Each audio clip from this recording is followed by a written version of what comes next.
Fala galera, seja bem-vindo a mais um vídeo do canal Saiba e não se esqueça de se inscrever no canal. Valeu! Eu sempre fui assim um questionador nato da religião, porque eu via muitas contradições. Eu falo aberto, né? Porque assim, eu não tenho problema de fazer às vezes o advogado do diabo. Tem muitas coisas às vezes no judaísmo que não dá pra entender. Tem muitas coisas sobre Deus que não dá pra entender, né? Se Deus é tão bom, por que tem tanta pobreza no mundo, tem tanta injustiça no mundo, tem tanto sofrimento no mundo? E muita gente vira ateu, né? E às vezes acaba se afastando da religião com essa pergunta fundamental, básica, né?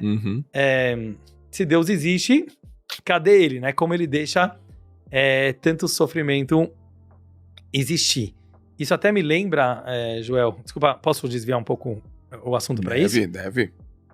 Que uma vez perguntaram para o Rebbe de Lubavitch, que é esse meu mestre espiritual, e ele passou pelo Holocausto, né? Ele passou pelos campos de concentração, e ele fugiu da guerra na Alemanha. E um outro judeu sobrevivente do Holocausto que perdeu toda a família dele lá, imagina, uma coisa assim que a gente não pode nem imaginar o tamanho da tragédia, tem que recomeçar tudo de novo.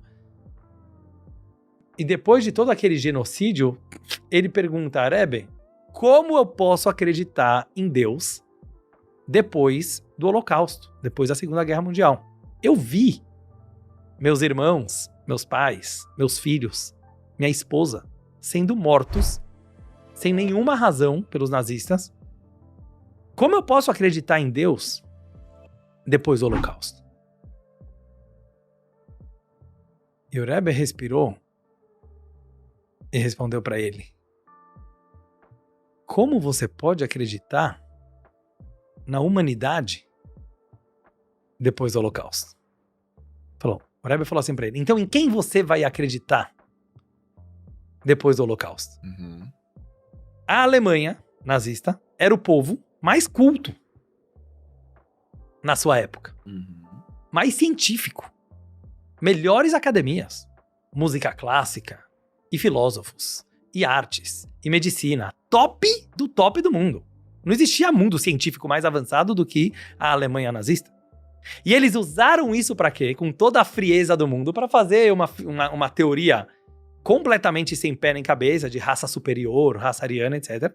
Convenceram uma nação inteira e fizeram. Então o Rebbe falou assim pra ele, e talvez eu modifiquei um pouco as palavras. O Rebbe falou pra ele, não como você vai acreditar na humanidade, mas o Rebbe falou assim, como você pode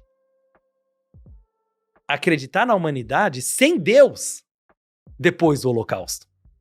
Então a resposta que o Rebbe queria falar, na minha humilde opinião pra ele, era assim, claro que é difícil entender como Deus deixou 6 milhões de judeus morrerem no Holocausto. A gente não sabe a resposta. Como Deus deixa tantas pessoas morrerem de pobreza no mundo? Não sabemos a resposta e temos que assumir. Eu não gosto, sabe, de rabinos ou de pessoas que tentam justificar o sofrimento humano como uma punição divina.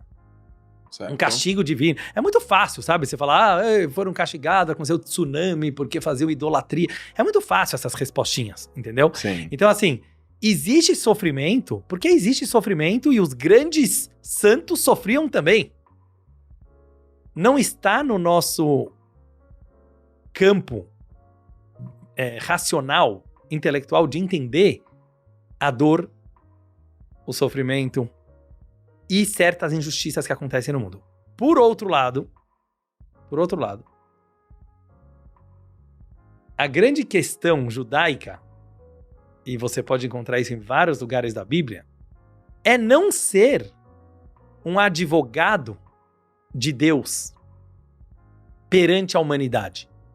Eu vou explicar isso aqui melhor. Muita gente acha que ser uma pessoa religiosa é ficar justificando Deus o tempo inteiro. Né? Então assim, por que aconteceu tal coisa? Não, Deus tem os seus motivos, ele fez isso, porque as pessoas estavam se assimilando, estavam se afastando, estavam pecando. Quando você pega na Bíblia hebraica, pelo menos, você pega os grandes líderes como Moisés, Abraão, eles faziam o contrário. Quando Deus quis destruir Sodoma e Gomorra, que eram cidades extremamente pecadores e promíscuas, você pega Abraão, que era o primeiro judeu, que não tinha nada a ver com os moradores daquela cidade, e virou para Deus e falou, Deus, como você vai eliminar uma cidade inteira? E ele fica lá, páginas e páginas da Bíblia, tentando convencer Deus não matar os pecadores.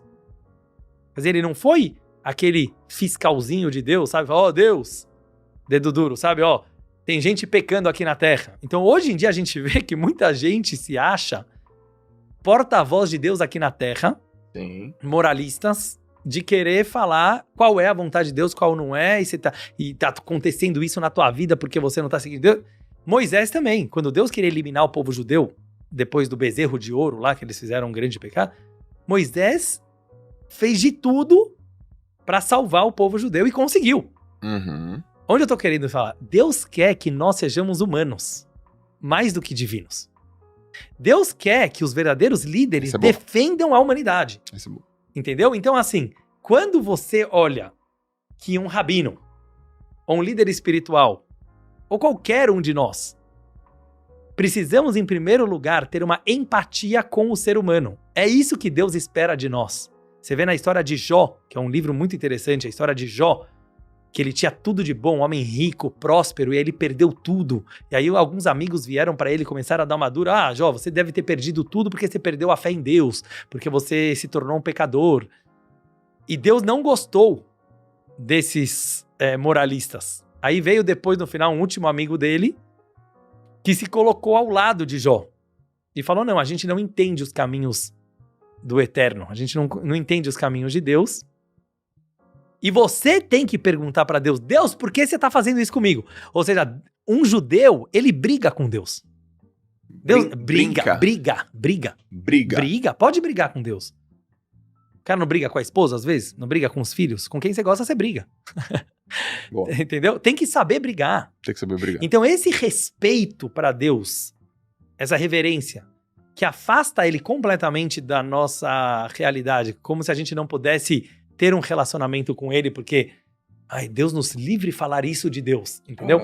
Acaba levando Deus para um patamar que a gente nem conhece mais ele.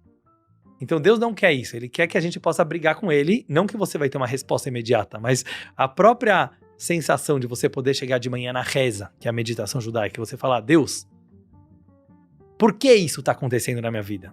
A resposta vai vir, mas tem que saber brigar. Saber brigar, vamos pegar um casal. O que quer dizer saber brigar? Não xingar, não desrespeitar, não explodir, não jogar tudo no... Mas saber brigar é muito mais difícil do que saber brincar, por exemplo.